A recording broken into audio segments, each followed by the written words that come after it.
Very excited to see what's going to happen. Another chapter in Range Rover towing history. All on a standard Discovery Sport with very little modification, only these casters to keep it on the rail. Let's tow. Okay.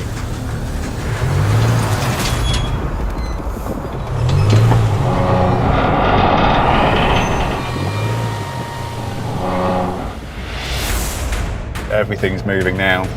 Yeah, we're away. All the temperatures are normal, small amounts of throttle. Oh, how amazing is this? This car is lapping this up. This is such a moment of pride for me. 1400 RPM, we're at 8 miles an hour. No problem whatsoever. We're just about to come around the corner onto the bridge. I've now engaged all-terrain progress control.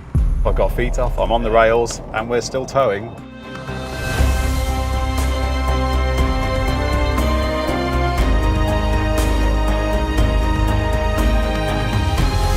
This is extraordinary. We're pulling 108 tonnes across this bridge with absolute ease.